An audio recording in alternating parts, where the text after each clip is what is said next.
You're listening to Dirty Feet, a podcast from No More Radio. Vous écoutez le podcast Dirty Feet sur les ondes de No More Radio. Hosted by, Animé par Allison Burns, JD Papillon, et Stéphanie Morin-Robert. Stay tuned. We're gonna move you.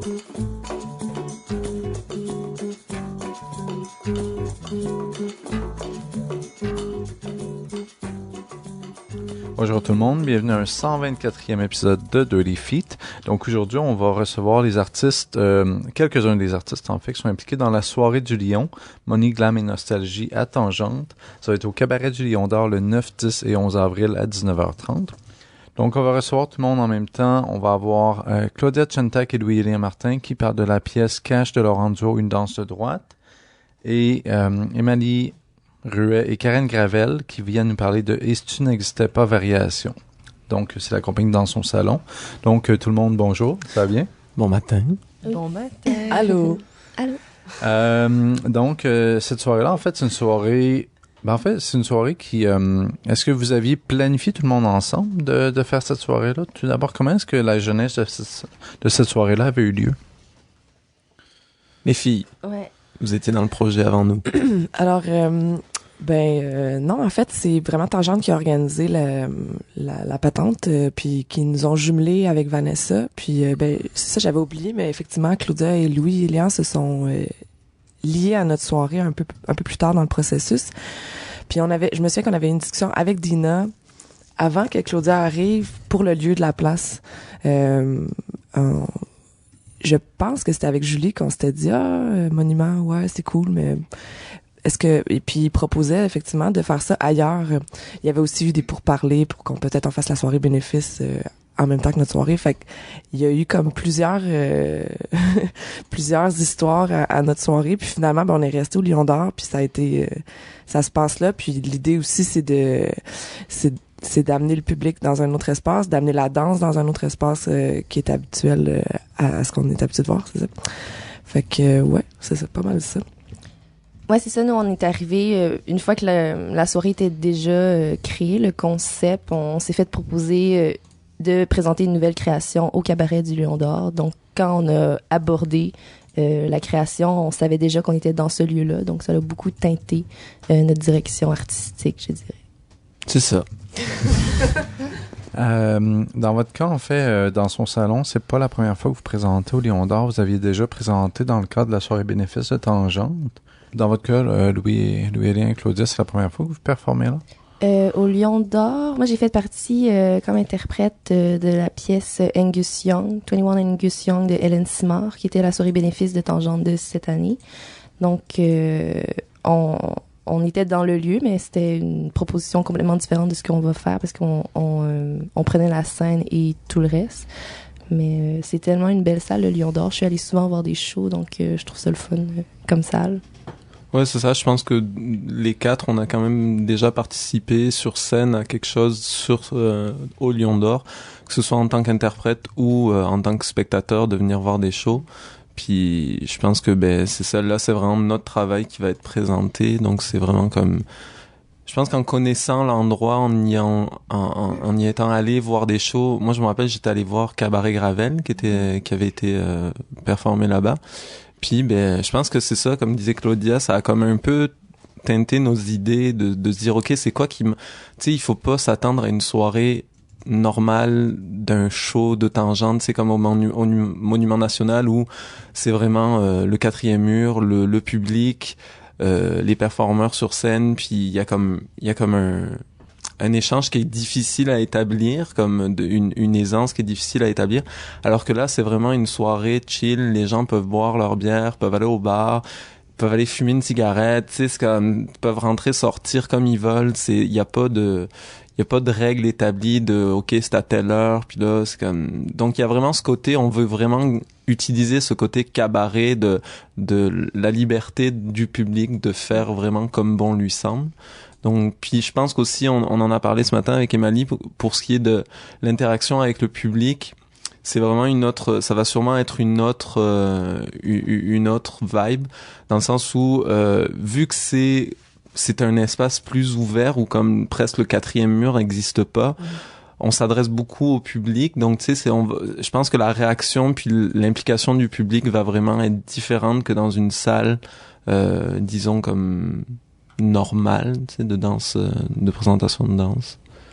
On verra bien. Ouais, non, c'est plus, c'est comme, j'en parlais à quelqu'un d'autre aussi, c'est comme, c'est le public est inclus avec nous là-dedans. Il y a un quatrième mur, mais il peut se permettre d'intervenir, puis ça fait un partie de l'ambiance du cabaret aussi. Puis c'est c'est ça. Je pensais aussi au cabaret Gravel que moi j'avais vu au Lion d'Or, puis que j'avais vraiment trippé comme ambiance, puis j'avais comme eu des oui-dire que quand ils l'ont refait cette année à l'Usine C, il y avait comme pas la même vibe, que c'était tout aussi le fun, mais que c'était comme qu'il y avait une petite nostalgie, je plug notre titre. Il y avait une petite nostalgie de l'ambiance du Lion d'Or, tu sais, qui amène ça. Ouais. Puis ça, au niveau même de la conception, en fait, vous étiez au courant déjà que ça allait être dans cet espace-là. Pas pour, je veux dire, nous, notre show, il existe depuis, comme il est vraiment finalisé depuis 2012. Quand vous l'aviez amené à Tangente, en fait, vous pensiez a priori que ça allait être un espace plus performatif, pas normal? Du tout. Non. Okay. Je veux dire un espace, une boîte genre noire. Le Monument National, plus une scène de théâtre en tant que tel. Oui, on pensait ça. Je dirais même que notre show, je sais pas si je me répète, là, mais il se prête très bien à la boîte noire parce qu'il déniaise un peu la boîte noire, je trouve. Parce que on joue un petit peu sur le principe que nos deux personnages sont très concentrés à faire un spectacle devant les gens qui sont convoqués. Fait qu'on je le dis avec une voix bizarre, puis là peut-être que ça explique pas du tout ce que j'essaie de dire, là, mais c'est comme pas qu'on niaise, mais qu'on questionne un peu le sérieux de présenter dans une boîte noire. Et donc, c'est très intéressant de le faire dans cet espace-là. Mais de le faire dans un cabaret, je trouve pas que c'est inintéressant ou non pertinent. C'est un autre... ça va peut-être même les confronter, ces personnages-là, d'être dans cet espace-là avec de l'alcool. Elles ont peut-être pas leur place du tout, puis c'est ça qui va être intéressant, ouais. Au niveau de la soirée, un des thèmes qui semble tout de même assez présent, il y a un certain aspect un peu de se distancier, un certain sarcasme qui est présent, un côté kitsch. Ça, est-ce que vous sentez que c'était un peu la volonté de rassembler la soirée ensemble, ou est-ce que vous sentez qu'en tant qu'artiste, c'est vraiment quelque chose qui, indépendamment, vous rassemble? Moi, je pense que quand Dina nous a approchés, elle a vu, en fait, notre premier duo, à moi puis Louis Elian, qui était présenté à Danse Buissonnière, qui abordait la nudité en danse contemporaine avec, justement, sarcasme et humour et de l'ironie. Fait que je crois que c'est... quand Dina et Stéphane ont vu cette pièce-là, ils ont vu le potentiel que ça pouvait avoir d'être présenté en même temps que la pièce de Vanessa Bousquet et du collectif dans son salon. Donc, c'est peut-être aussi dans l'air du temps de notre génération. Peut-être que c'est une espèce de signature qui est pas propre à notre génération, mais qui nous habite, je sais pas, nous rejoint en ce moment. Je sais pas, ça doit être teinté par la société dans laquelle on vit, le contexte dans lequel on évolue. On a besoin d'ironie, je crois. Donc, c'est un beau hasard de nous placer ensemble. Je pense que ça crée un tout à la soirée. Donc, juste pour préciser, par rapport à la pièce de Vanessa Bousquet, je crois pas vraiment qu'il y a du sarcasme. Ouais. C'est ça. Il y a quelque chose de très glam, puis de pailleté peut-être, même si je sais pas à quoi ressemble leur costume. Mais au niveau de l'énergie, il y a quelque chose justement d'un peu festif, mais pas nécessairement sarcastique. Mm-hmm. Mais d'une certaine façon, il y a un peu... une approche sur le superficiel, puis je dis pas ça d'un côté négatif en tant que tel, mais une certaine semblance, en fait, qui rejoint les trois pièces, je dirais, avec elle, il y a ce côté festif-là, mais qui est un petit peu dans ce côté glam-là, c'est un peu du put upon, c'est un peu du plaqué sur quelque chose. Donc, il y a une certaine distanciation qui est semblable à l'ironie, au sarcasme aussi, qui rejoint enfin les trois pièces. Il y a pas un faux semblant en tant que tel, mais vraiment comme une façade qui est mise devant les trois pièces. Est-ce que vous seriez d'accord un peu avec ça? Oui, c'est vrai que comme peut-être dans l'esthétique de nos pièces, ça peut se relier là, totalement. Là. Nous, on est allé chercher la paillette. Mais c'est ça, je pense que le fond est différent pour chaque... C'est ça qui va être intéressant parce que dans le fond... c'est ça, c'est 3 propositions très différentes, mais qui en apparence peuvent se relier. Tu sais, nous, notre fond, c'est on s'est inspiré de la danse de loisir, puis de l'intérêt monumental pour la paillette. Mais oui, puis nous, il y a quelque chose de kitsch. Je sais pas je suis pas sûre que c'est kitsch pour Claudia ou mais Kéten. Tu sais, pour Vanessa, c'est comme, tu sais, vous vous êtes inspiré de la danse, tu disais des danses de loisirs. Vanessa s'est inspirée apparemment des danseuses tu sais, les chanteuses choristes derrière les backup singers, tu sais, le genre de mouvement des backup singers. Donc oui, il y a quelque chose de, tu sais, le backup singer, quand tu imites un backup singer, tu sais, c'est kitsch, là, c'est comme des mouvements vraiment kitsch. Donc tu sais, elle a été allée chercher ça, puis sûrement le réinventer. Donc on est tous allés chercher, comme pour Claudia et moi, on est allé là-dedans aussi, dans notre thème, on est allé chercher des danses qui pourraient être kitsch, mais qui aujourd'hui, bon, nous, notre chose, c'est par rapport à l'argent. Oui, ça peut être kitsch, mais ça rapporte, tu sais, c'est pas parce que c'est kitsch que c'est pas aimé ou que c'est pas rentable. Donc nous, on est vraiment allé chercher ce côté-là de c'est kitsch, mais ça paye, tu sais, donc je pense que oui, on est tous allés chercher une image d'une danse, puis comme vraiment l'utiliser, puis dire quelque chose à travers ça, ouais.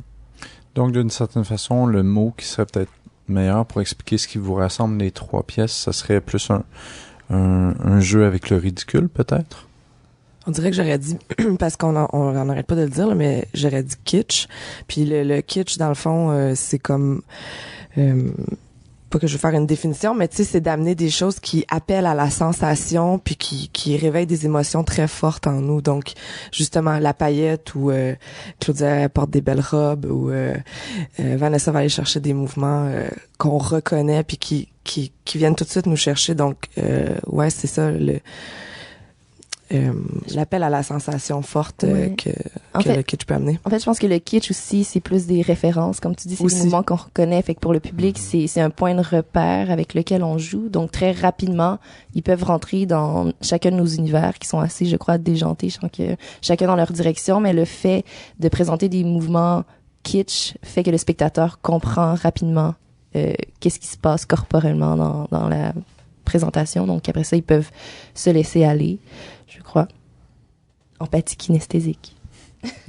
Oui, puis j'ajouterais même que quand on donne ce genre de clés-là au spectateur, par exemple avec le kitsch ou avec des éléments qui sont issus du quotidien ou de styles de danse très connotés, ça permet premièrement de les avoir avec nous, les spectateurs, puis ensuite de les amener dans des réflexions par rapport aux thèmes qui sont abordés de manière sous-jacente. Puis c'est ça qui est vraiment intéressant, dans le fond. Ben, je dirais beaucoup de choses qui sont bien intéressantes, mais c'est particulièrement intéressant. Puis dans le fond, c'est bien d'amener le thème du ridicule, parce que effectivement, le kitsch, ça peut avoir l'air rapidement, par jugement, on peut trouver ça ridicule parce que c'est trop intense ou je sais pas trop. Mais on dirait que le mot ridicule, c'est juste que je lis ça à un jugement, justement. Mais ça nous permet de passer par le rire pour aller éventuellement vers une réflexion. Mais les gens vivent une émotion forte, puis après ça, ils peuvent se poser des questions autour de ça parce que ils s'en souviennent, parce que c'est pas resté juste en surface, là, c'est venu les chercher en quelque part. Mais moi, tu vois, comme moi, le mot qui me vient parce que Dina en avait parlé, c'est l'absurde. C'est vraiment de jouer avec l'absurde, c'est de faire de quelque chose de vraiment léger ou dans notre cas un sujet qui est vraiment sérieux comme l'argent puis la danse contemporaine, où aujourd'hui, tu sais, c'est le gros dilemme d'essayer de vivre de son art, puis les grosses discussions qu'il y a sur Facebook, sur tu sais les grosses discussions de commentaires de les diffuseurs, les demandes de bourse, tout ça, de faire d'un sujet qui est comme problématique, de le prendre puis d'aller justement dans ce côté kitsch. Moi, j'aime pas dire ça pour notre pièce, parce que je trouve pas que ce soit kitsch, mais de prendre le sujet, de le rendre vraiment absurde à travers à travers l'humour et le sarcasme. C'est vraiment comme tu dénonces quelque chose, mais tu le dénonces pas in your face, comme avec les mots que les gens veulent entendre, mais avec quelque chose de complètement différent pour qu'ils se disent « Eh non, ils sont-tu en train de nous niaiser, là? C'est pas possible, ils sont pas en train de faire ça. » Puis, tu sais, d'aller vraiment comme... Il y a un fond de vérité, il y a comme le deuxième degré, mais il y a vraiment... On se dit qu'on dénoncerait, on pointe pas du doigt personne, puis on est juste en train de faire comme... d'exposer quelque chose, mais au fond, on le sait qu'on est en train de dénoncer et on veut dénoncer. C'est comme de jouer, avec cette absurdité que les gens se disent, mais c'est quoi qu'ils sont en train de faire, là? C'est comme, ils sont-tu vraiment sérieux? Comme moi, si à la fin de la soirée, les gens se disent, eh man, mais ils étaient, comme, tu sais, ils étaient pas sérieux, mais qui est comme un petit fond où ils se disent, ah ouais. L'engrenage qui part. Ouais, c'est ça. Tu sais, ouais. Moi, c'est plus l'absurde qui reste dans le... Vous aviez mentionné qu'originellement, il y avait des pourparlers que cette soirée-là ait lieu en même temps que la soirée bénéfice de Tangente de cette année. Est-ce que vous auriez été capable ou confortable d'aller dans ces zones-là, considérant un peu le but de la soirée bénéfice pour Tangente, un peu les enjeux qui sont présents dans une soirée bénéfice du genre? Moi, je pense qu'on aurait joué avec ce concept-là, en fait, de savoir que dans une des représentations, le 3/4 de la salle aurait été des gens qui font des dons à Tangente, qui ont payé un certain montant pour être présents, pour encourager. Puis je pense que, comme Louis disait, on pointe du doigt, mais on se pointe du doigt. Donc, on les aurait pointés du doigt pour que eux autres aussi s'auto-pointent du doigt. Donc, je pense pas qu'ils l'auraient mal pris. Je pense que c'est de la façon qu'on approche la soirée, que c'est important aussi de rire de soi-même, de re-questionner tout ce qu'on fait.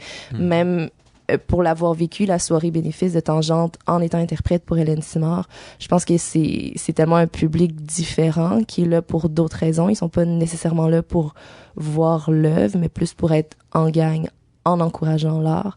Donc, je pense que cette soirée-là, on l'aurait peut-être abordée différemment. Peut-être que dans la création, il y aurait eu quelques tableaux qui auraient été différents aussi, justement pour approcher ça, parce que c'est vraiment particulier. C'est pas des gens qui nécessairement voient l'art tous les jours. Moi, j'ai l'impression que en ce moment, notre œuvre s'adresse plus aux gens du milieu. C'est des références pour les gens du milieu. Donc, oui, on aurait créé vraiment différemment.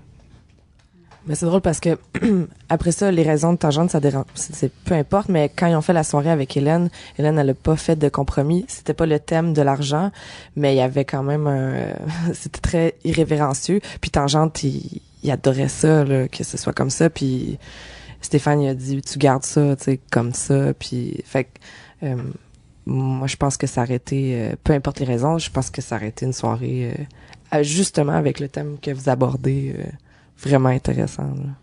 Mais ça aurait été intéressant surtout d'avoir des discussions avec eux après. Moi, j'aurais adoré. C'est des gens aussi avec qui, malheureusement, on n'a pas souvent des contacts. Les gens en danse sont tout le temps avec les gens en danse ou les trucs connexes. Mais je pense que ça aurait été vraiment enrichissant, juste déjà de voir leur réaction en live pendant la pièce. Mais c'est drôle, moi, ça me fait poser la question ta question, c'est justement, est-ce que vous l'auriez abordé différemment? Sûrement parce qu'on est en création. Mais là, du coup, je me dis, est-ce que si on avait eu notre pièce, puis l'année prochaine, ils nous demandent de refaire la pièce, puis est-ce que tu changes ton propos, est-ce que tu changes ta création pour le public qui comme ton diffuseur va te dire, bon, mais le public cible, c'est tel public, ils sont pas habitués à ça. Puis là, est-ce que tu remodèles ta création pour les besoins de tel public ou de tel diffuseur? C'est ça. C'est comme, est-ce que je compromets mon produit pour justement être présenté? Puis c'est ça. Ben, c'est un des thèmes qu'on aborde aussi dans le show. Ouais. Mais je pense que ça aurait pas tant été une question de compromis dans le cas de notre pièce, parce que c'est beaucoup quelque chose qu'on donne notre opinion, on partage. Donc, sachant qu'un public et c'est tel public cible, c'est comment on ajuste notre discours aussi, c'est ça qui fait un peu partie de notre pièce. C'est pas une pièce juste chorégraphique avec des mouvements ou des façons d'aborder le corps qui auraient pu choquer. C'est vraiment pas cette façon-là. Je pense que c'est pas tant de le changer artistiquement que de le changer dans les propos, dans le message qu'on veut partager.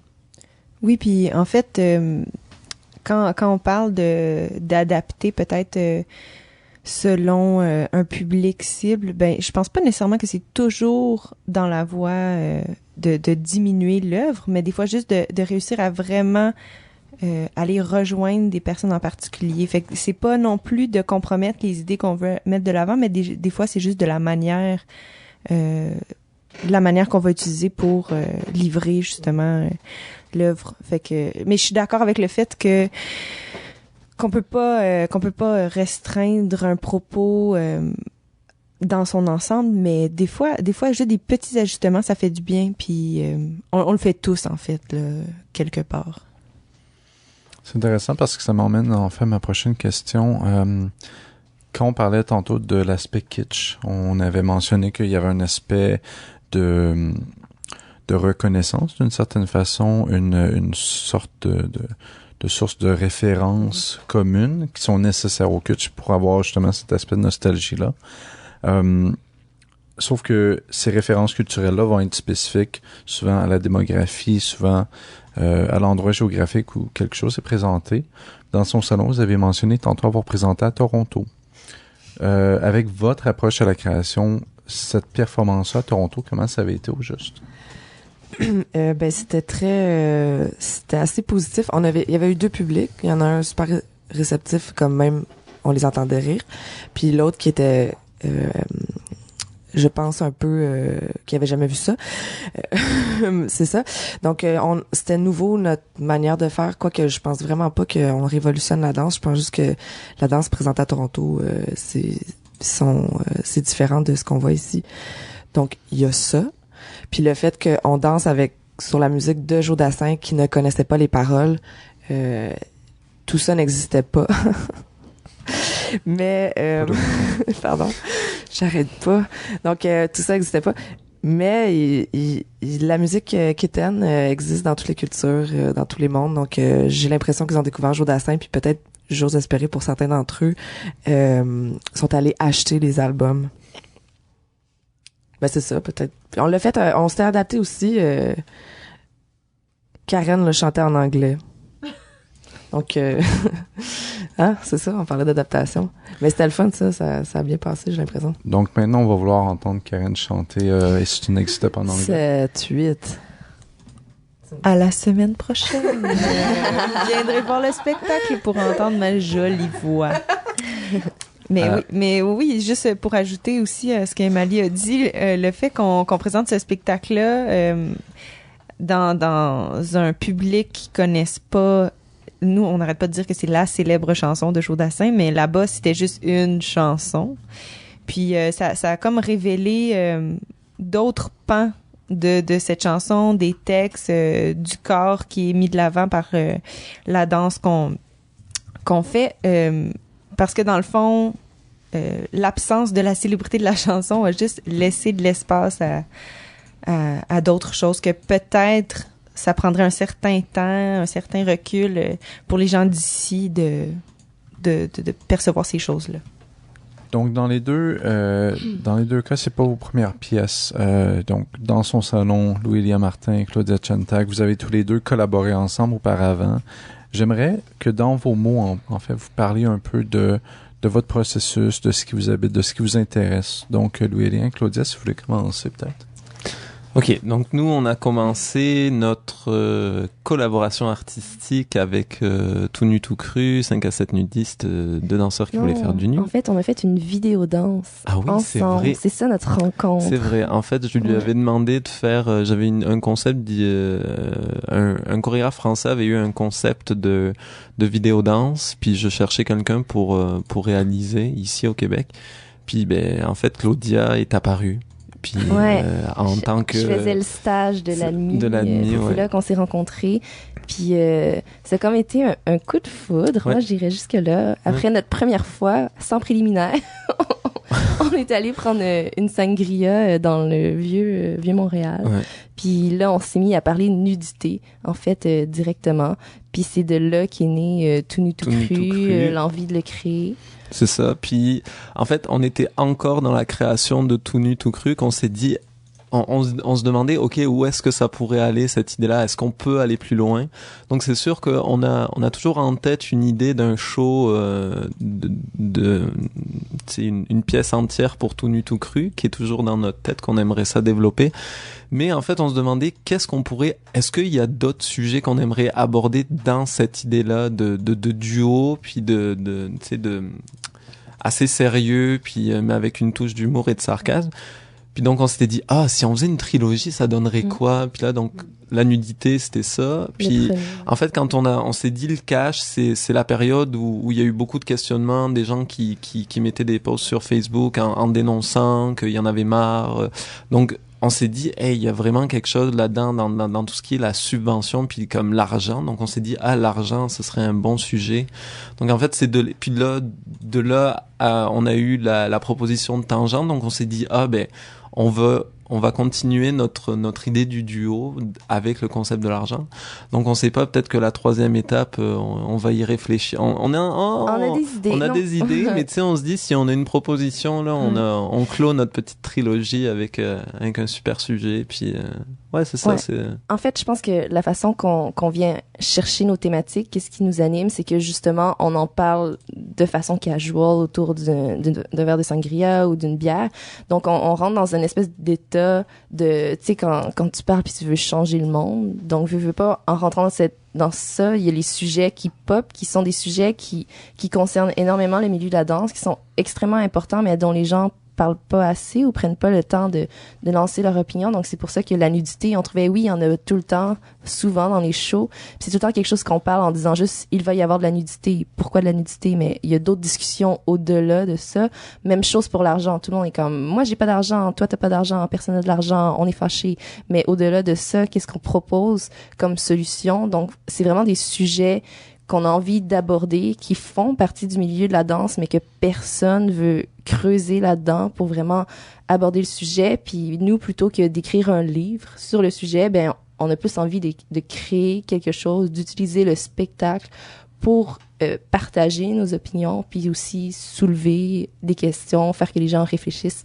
Après ça, ce qui était super intéressant avec Tout nu tout cru, c'est que après on avait des discussions vraiment intéressante avec les gens du public par rapport à notre pièce, par rapport aux sujets, aux opinions qu'on disait. Donc ça, je trouve, c'est vraiment pertinent d'utiliser notre art pour ouvrir ces discussions-là. Mais ça reste notre opinion. C'est ça aussi, c'est que c'est vraiment, on généralise pas, on n'est pas, la nudité aujourd'hui c'est ça, ou l'argent aujourd'hui en danse c'est ça. C'est notre point de vue, c'est vraiment comme elle disait, on en parle autour d'un repas, autour d'une bière, puis on est comme quoi, c'est quoi là la situation? Puis toi t'en penses quoi là? C'est comme moi ça me gosse d'entendre ça, ça me gosse de lire ça, de voir. Tu sais, c'est vraiment notre point de vue, puis ça peut ne pas plaire à certains. Tu sais, s'ils le prennent au premier degré, ils vont être comme, ils se la pètent un peu tous les deux là. Tu sais, mais c'est vraiment notre point de vue. Donc c'est vraiment le premier volet sur la nudité, c'était notre point de vue, puis on l'a vraiment assumé jusqu'au bout. Moi, j'ai tellement entendu pendant qu'on faisait la création, là, mais pourquoi vous faites la nudité? Ça s'est déjà vu, tout a été fait. Mais là, moi, dans les années 70, la nudité, c'était hot, je l'ai déjà fait, ça c'est déjà vu. Oui, mais moi, je l'ai jamais fait. Tu sais, comme moi, en tant qu'artiste, je me suis jamais foutu nu sur scène, puis j'ai envie de savoir ce que ça fait. Je vais l'aborder d'une autre façon, mais de mon point de vue. Puis pareil pour l'argent. Mon Dieu, l'argent, ça a été fait sur scène déjà, de parler de cash sur scène. Mais c'est notre point de vue à nous, puis tu sais, oui, peut-être que ça a été fait maintes et mille fois, mais mon Dieu, je viens d'inventer une expression, maintes et mille fois, mon Dieu que c'est beau, mais c'est notre point de vue à nous, donc ouais. En fait, c'est ça, tout a déjà été fait, donc pourquoi nous aussi on le ferait pas? Exactement. Ouais. Je me souviens quand vous étiez venu nous parler avant Danse Buissonnière, vous aviez dit que c'était vraiment un désir inassouvi de vous mettre à poil sur scène, en fait. Mm-hmm. Maintenant, parler de cash, demander du cash, est-ce que c'est un désir inassouvi également? C'est une bonne question. Oui, en fait, notre désir inassouvi qu'on aborde dans la pièce, c'est d'être riche et célèbre à notre âge. Où est-ce qu'on en est rendu dans notre parcours? on veut être riche et célèbre et c'est ça qu'on aborde. Et dans le fond, peut-être que le désir le plus profond de tout le monde, c'est d'être riche et célèbre. C'est, ah non, moi je veux vivre de mon art, je veux juste faire mon art. Oui, il y a cette passion-là, mais on vit quand même dans une société qui met de l'avant la célébrité. Il existe un star system en danse. Tu sais, on le voit pas à la télé comme on voit les acteurs de cinéma ou de télévision. Il est pas aussi important, mais il est pas aussi important dans les médias, mais entre nous, dans le milieu, il est tellement là, le star system, et à l'international. Et ici, on a nos propres stars de Montréal qui sont peut-être complètement inconnus dans le monde, mais ici, c'est comme, oh, wow, cette personne-là. Fait que, dans le fond, c'est ça. Peut-être que le désir de cette pièce-là, je l'avais pas vu comme ça, mais c'est d'atteindre célébrité et richesse. Ouais, surtout l'argent, là, tu sais. Richesse, c'est sûr qu'on dit ça entre guillemets, là, ça reste relatif. Un artiste riche, là. Ouais, voilà, oui, c'est ça, c'est au niveau argent, tu sais, on s'entend que c'est pas un acteur d'Hollywood, là, tu sais, c'est... Mais ouais, faut être capable de payer son loyer, déjà, c'est ouais, être déjà, riche en mais déjà, c'est ça, te dire que, tu sais, comme, te dire que, ok, comment je vais payer mon loyer au mois de juin, de juillet, août, là, t'es comme... Bon, j'aimerais ça que cette situation, elle s'arrête un peu, là, tu sais, j'aimerais ça avoir du cash pour comme me dire que mon loyer, il va être payé, là, tu sais.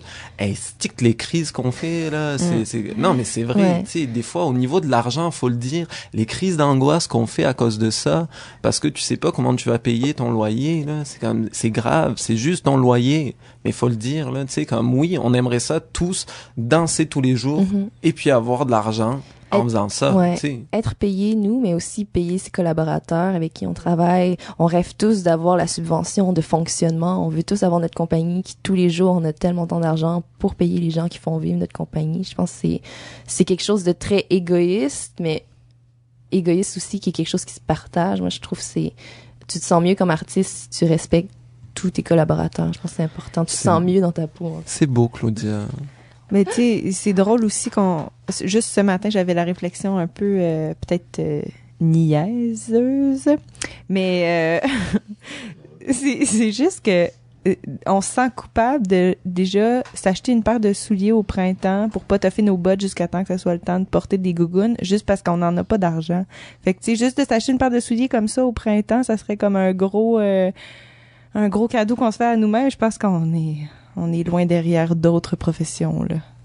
Ouais, puis je pense même ce qui est drôle, c'est que maintenant on constate après avoir signé le contrat avec Tangente, puis où est-ce qu'on en est rendu maintenant à présenter, on est vraiment dans le déficit, là. Tous nos costumes, on les paye, mais en même temps c'est peut-être notre problème de pas avoir fait de demande de subvention, mais en fait les artistes, malheureusement, en créant, souvent sont dans le déficit, ou souvent on entend l'histoire des chorégraphes qui ne se payent même pas pour justement respecter les interprètes, les collaborateurs pour les payer. Donc c'est vraiment une situation étrange que tout le monde a des rêves et des utopies par rapport à l'argent et à notre système, comment il fonctionne. Mais en tout cas, venez voir le show parce qu'on a des solutions. Et vous avez besoin d'argent. Puis on a des belles robes. Donc venez voir le show, remplissez les salles, ça va nous faire du cash. Même pas. Merci, on fait même pas. Sur les billets d'entrée. Non, mais ça va enrichir la danse. Oui. Oh, c'était cute ça. Donc je vais passer à une question en fait dans son salon. Karine Gravel et Marie Ruet, vous avez déjà collaboré à plusieurs reprises ensemble? Oui, puis dans le fond, Et si tu n'existais pas, Variation, c'est notre premier show. Fait que c'est ça, juste pour préciser, parce que ça avait été dit que c'est pas notre premier show. C'est pas on a 2 autres spectacles qu'on a fait ensemble, puis avec le collectif dans son salon, on a créé de la vidéo-danse aussi.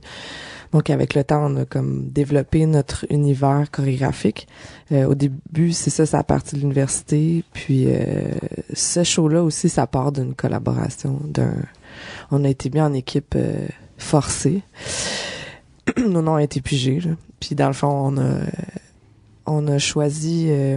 on avait un prof qu'on nommera pas, puis qu'elle nous suggérait vraiment de ne pas travailler sur la musique pour laisser de la liberté à la danse. Et on a décidé de prendre une toune puis de chorégraphier ses paroles. Donc c'était aussi un fantasme d'artiste, de création. Puis c'est ça. Donc ce spectacle-là part de l'université. Puis après ça, c'est développé beaucoup de réflexions autour de qu'est-ce qu'on fait, pourquoi on fait ça, pourquoi on s'en va là-dedans. Puis je pense qu'on s'est découvert aussi à travers ce projet-là. C'était quoi nos intérêts, c'était quoi nos idées, nos désirs dans le monde de l'art, là. Je vais laisser la parole à Karen. Dans le fond, je pense aussi que, comme Emily a dit, on a découvert un peu ce qui nous plaisait, puis de quoi on avait envie de parler, puis on avait beaucoup envie de parler des petites choses de la vie qui peuplent notre quotidien et qui parfois nous entraînent dans des contradictions. Puis donc c'est ça. En fait, avec ce spectacle-là, on aborde l'idée un peu du danseur amateur, puis de ses envies, de ses passions, puis en tout cas, moi particulièrement, j'ai passé par là dans mon adolescence. J'ai voulu porter de la paillette, j'ai voulu faire des grands battements, j'ai voulu tourner 4 pirouettes. C'est pas vraiment ça qu'on fait, à part peut-être pour la paillette. Mais on s'est vraiment intéressé pour ce spectacle en particulier de toute la passion de la danse qui règne dans le milieu amateur, particulièrement à l'adolescence. Où il y a vraiment une recherche de sensations. On veut sentir des choses, puis on veut faire ressentir des choses au public. Des fois, c'est pas toujours très, très nuancé, mais ça apporte toujours des choses grandioses, même quand on le regarde par après sur des vidéos. Oui, puis dans le fond, la fougue adolescente est souvent... on la perd, tu sais. On peut perdre un peu cette partie-là de nous quand on va à l'école, on apprend des choses, on voit c'est quoi la danse professionnelle. Puis je dis pas qu'on est dans la méga originalité de faire ça, mais de retrouver ça, d'accorder une valeur à ça, de questionner aussi c'est quoi qui est professionnel, c'est quoi qui l'est pas. Parce qu'en bout de ligne, nous... c'est aussi venu ce projet-là de regarder des vidéos sur YouTube, de voir du monde qui font leur chorégraphie dans leur salon, j'arrête plus, dans le salon ou des chorégraphies de hip-hop de cours là que les gens sont comme beaucoup trop bons, puis de voir toute cette passion-là, puis de dire ça c'est comme on peut le voir dans les spectacles de danse contemporaine, mais pas sous cette forme-là, pas avec la paillette, pas avec tout le glam, puis c'est les questionnements qui ont émergé, comme on regarde ces vidéos-là, comment on amène ça dans notre réflexion, dans notre univers. Okay, je vais ouvrir la question à vous quatre, en fait, mais un peu basée sur ce que vous me dites. Qu'est-ce qui vous ramène à votre adolescente, qui avait juste besoin de danser puis de s'exprimer par la danse, comme l'artiste musical en fait, que pour vous c'est genre oh my god j'ai tellement dansé là-dessus. Je vais juste j'ai pas d'artiste là. Ben oui j'en ai, mais je me souviens juste qu'une fois je faisais un cours de théâtre au secondaire, puis j'avais fait une chorégraphie sur la tune de Björk, It's Oh So Quiet. puis j'avais dansé, puis c'était un atelier de théâtre là. Puis là, j'avais juste dansé, j'avais pas vraiment le goût de parler ou quoi que ce soit. Mais j'ai juste un flash vraiment fort de ce moment-là où est-ce que c'est comme... Je pense que j'avais vraiment le goût que ça bouge plus que ça parle. Aujourd'hui, c'est différent, là, j'ai le goût de parler puis tout, là, fait que... Mais c'est... Ouais, fin. Moi, j'ai parlé en mon nom, mais pas en audio, parce qu'on n'a pas vécu notre adolescence ensemble malheureusement. Mais moi, je pense que ce qui ressort d'adolescent dans notre pièce, ou qu'est-ce qu'on veut aller rechercher de l'adolescence, c'est quand moi j'étais jeune dans mon école de loisirs à créer, c'est toutes les insights, toutes les discussions, toutes les jokes qu'on se faisait entre nous, mais qui finalement n'étaient pas présentés sur scène, parce que ce qui était présenté sur scène, c'était les merveilleux mouvements qu'on avait créés. Mais je pense que dans les duos qu'on crée, c'est cette espèce de ce qu'on vit ensemble, qu'on remet sur scène, qu'on partage avec les autres, les jokes qu'on se fait, les phrases sarcastiques. Là, en ce moment, on crée, moi puis Louis, mais il y a Sébastien Provencher aussi qui travaille avec nous autres. Donc, les trois, quand on est en répète, on déconne, mais toutes ces conneries-là se retrouvent sur scène. Donc, je pense que c'est peut-être ça le plaisir adolescent qu'on retrouve dans les pièces. C'est bien, on vient de plugger notre interprète. Sébastien Provencher. Mais moi, en fait, pour ce qui est de l'adolescence, je vais être vraiment court, mais moi, je suis un fan fini de Britney Spears, là. Je peux vous faire toutes les chorégraphies de toutes les vidéoclips, là. Je les ai appris pendant des heures dans mon salon. Dans son salon?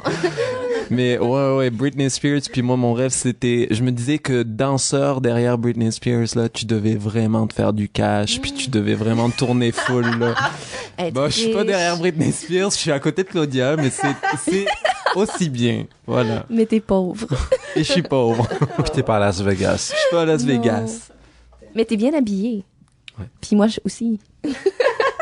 Mais come on, Britney Spears. Je pense qu'elle veut qu'on plug une question sur les costumes, hein, Claudia, ça. On va y revenir. Peut-être pour finir le dossier adolescent. Moi, c'est quand même pas arrivé. J'ai pas dansé depuis l'âge de 3 ans. Tu sais, il y a des gens qui disent ça. Ça fait 10 ans que je danse, mais ils ont 13 ans. Moi, ça a commencé plus tard, mais ça a comme comblé un besoin. Et là, ça va être très kitsch, qu'est-ce que je vais dire. Ça a comme comblé un besoin de m'exprimer.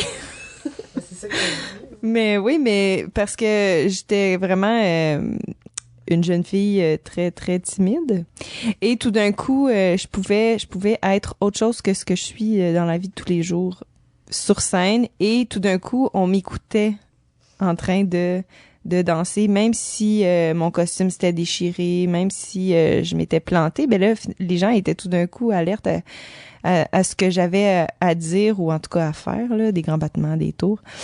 Et puis, je dois dire que j'étais une adepte finie des comédies musicales. C'est un aveu. Je pense qu'il y a beaucoup de gens qui le savent déjà, là, mais il y a quelque chose dans la comédie musicale de très kitsch et de très sensation, émotion forte, parce que on joint à la fois la danse, le texte, la musique, et là tout ça ensemble fait que l'expression devient ultime, et ça me parlait vraiment beaucoup. Donc, en répondant à cette question-là, vous avez amené d'autres cartes sur la table. Vous avez des collaborateurs là-dedans. Ou d'autres rôles que vous avez également fait. Donc, dans ton cas, Claudia, tu avais mentionné que tu avais fait les costumes. Oui. Ça semble quelque chose...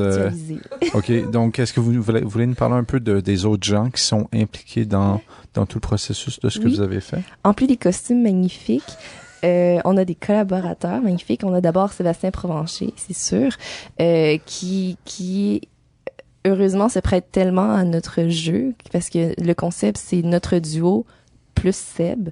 Donc, je trouve qu'il assume parfaitement d'être la 3e roue de la bicyclette, là. Je trouve ça génial. Ensuite, qui rentre vraiment dans notre sujet, qui est pas gêné de donner son opinion quand on lui présente des trucs, puis qui nous dit non, ça, faites pas ça. Ça, oui, je pense que c'est une super bonne idée. Puis qui, en plus, a des propres idées pour son personnage à lui. Donc ça, je trouve ça génial de travailler avec lui. Sinon, on a Julie Basse comme conceptrice aux éclairages, qui nous a été référée par le collectif de Dans son salon, qu'on ne connaît pas du tout, puis qu'on vient tout juste de commencer à créer avec elle. C'est vraiment une conception d'éclairage de dernière minute, mais je trouve ça génial parce qu'elle a comme vraiment compris le lieu, l'atmosphère de notre univers. Donc ça, je pense qu'elle va être capable de le traduire vraiment avec merveille dans nos éclairages. Sinon, à la conception sonore, on a Nance Bortuzzo qui vient remixer les choix qu'on a fait, dont les ajuster pour que ça soit impressionnant. On veut que la musique prenne beaucoup de place. On s'inspire de ces conférences, de ces événements corporatifs. Donc on veut que la musique prennent beaucoup de place. Sinon, nos autres collaborateurs, on peut pas vous dire. Ouais, on peut pas vous les dévoiler. C'est ton il y en top a beaucoup secret. Trop. C'est ça, il y avait plus de place dans le programme. Puis l'anonymat, on assume pour eux. Donc ça va être dévoilé le soir du show. Sinon, nos autres collaborateurs, c'est tout sur la promotion. On a un photographe, Alexandre Donato. On avait un graphiste, Lian Mata. Donc, ces personnes-là nous ont aidés à faire la promo, parce que c'est toujours une partie importante de nos shows, comment on va faire la promotion du show. Ben, juste avant, là, il y a aussi Vanessa qui a plein de collaborateurs. Fait que là, moi, je les connais pas toutes, mais elles sont sur le site web. Mais je sais qu'elle travaille avec, elle a un band cette fois-là. Puis, ils sont bien cool, là. Peut-être les mentionner pour la suite. Puis elle travaille aussi avec ces superbes danseuses. Mais dans son salon, on travaille avec... on est avec Marie-Jo Fouché, Liane Thériault, qui ont embarqué avec nous dans nos projets de vidéo-danse.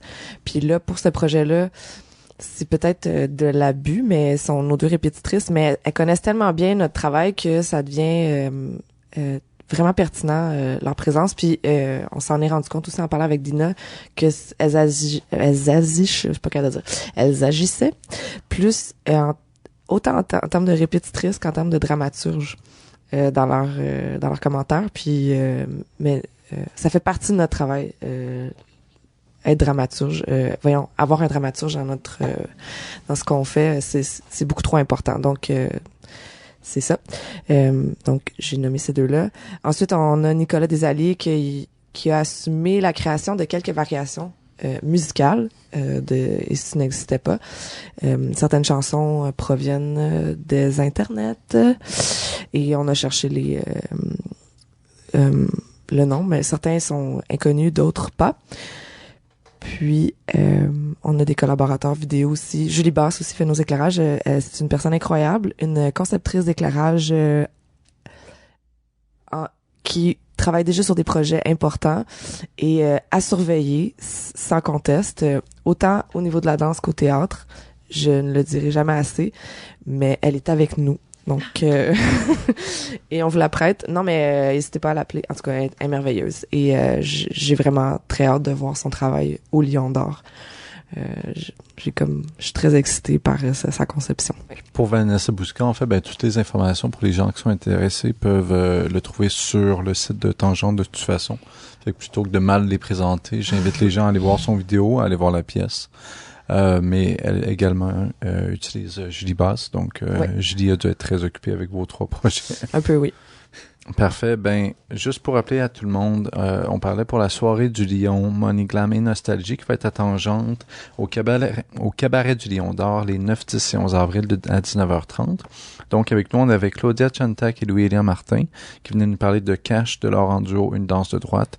Vos titres sont tellement longs des fois. Mm-hmm. C'est ce qui fait que c'est merveilleux. Non, même Vanessa, c'est long. On a Vanessa Bousquet qui n'était pas avec nous, mais qui va faire partie de la soirée pour choriste et le band maison. Et on avait Karine Gravel et Marie Ruet de Dans son salon pour nous parler de Et si tu n'existais pas, variation. Donc tout le monde, merci beaucoup d'être venu en entrevue aujourd'hui. Merci beaucoup.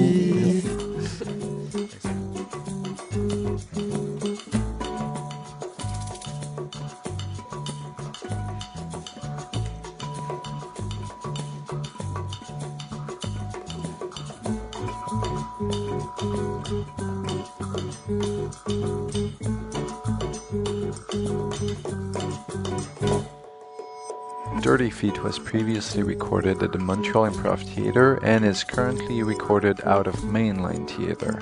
Thanks, dudes. Dirty Feet est produit et animé par, produced and hosted by Allison Burns, JD Papillon, et Stéphanie Moret-Robert. You can find out more about our show at nomoreradio.com, follow us on Twitter at Dirty Feet, and find us on Facebook at Dirty Feet Podcast. Vous pouvez écouter tous nos épisodes sur notre site web ou vous pouvez vous abonner également sur iTunes à notre podcast. Listen to past episodes on website or subscribe to the podcast on iTunes.